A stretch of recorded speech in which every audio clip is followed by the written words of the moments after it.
Hi guys, there was a question from one of the problems in your turning assignment number 1. I usually don't like to answer the question on those turning assignments because obviously you'll be graded on it. But there are some homework assignments very similar to those. So hopefully if you've been practicing with the homework assignment, there should be a very similar problem to the ones in your turning assignments. But anyway, I'm going to make an exception this time because the student asked about section 1.6 because I gave you all some problem from that section in your turning assignment number 1, and he wanted to know.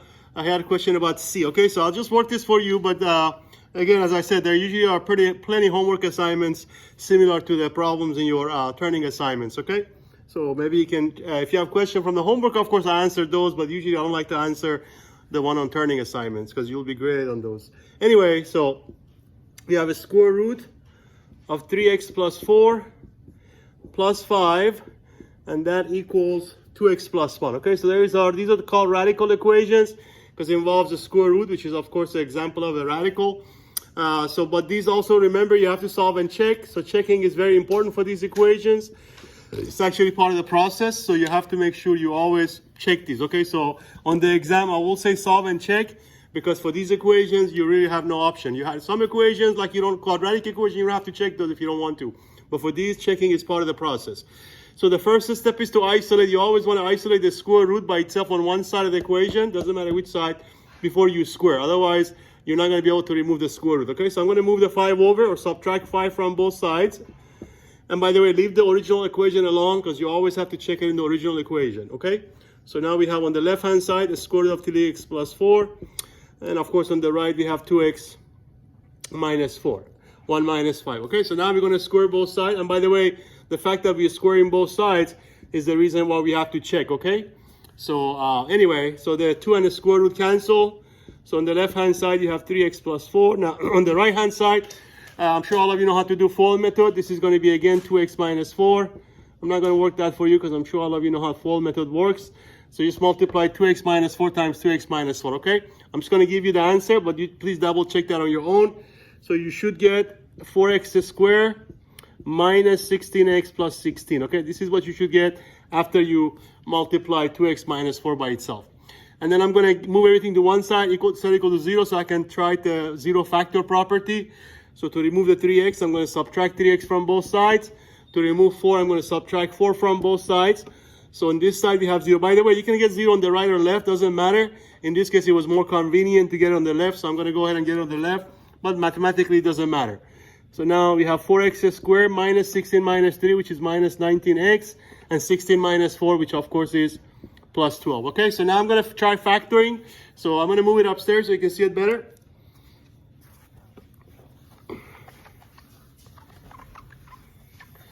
So again, you could have tried quadratic formula, but factoring is always the quickest way. So I'm going to give this a factoring a try here. So I'm just going to move it up here. So we have still 0 on the left. So this will actually factor 2, and I'm sure all of you know how to factor.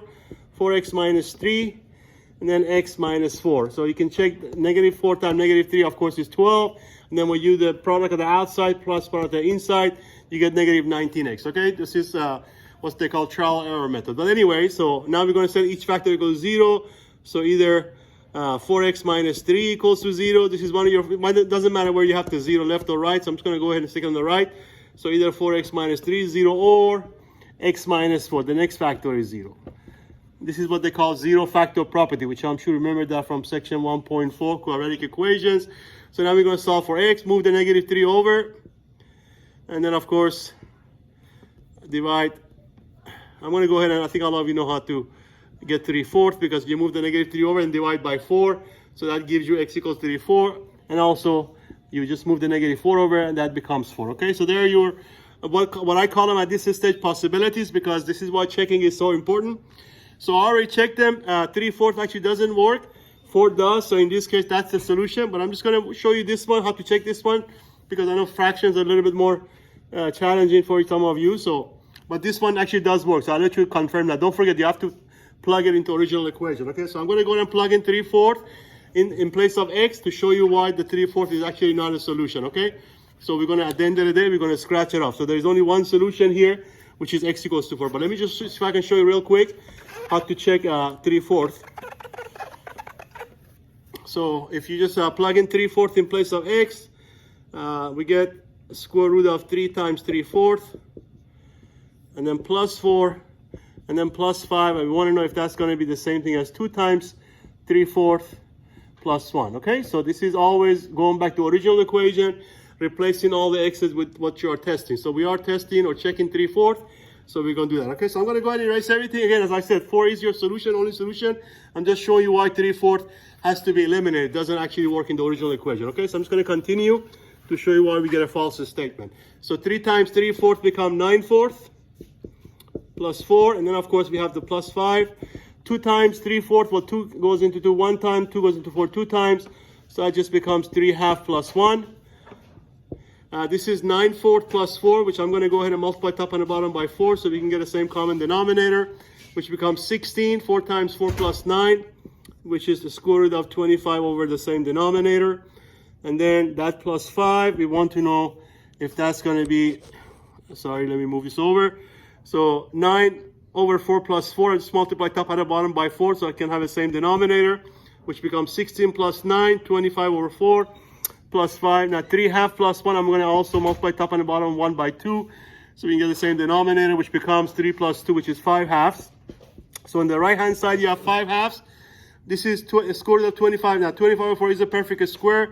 The square root comes out to be 5/2 plus 5. And we want to know if that's the same as 5/2. And of course, as you can see, 5/2 plus 5 is not the same thing as 5/2, because actually in reality, it's going to be 15/2. And of course, not the same as 5/2. Okay, so you can see that that's not a true statement. And of course, that means that 3/4 is not a solution. But the 4 works. So I'll let you check for it yourself, okay? But 4 should work. All right.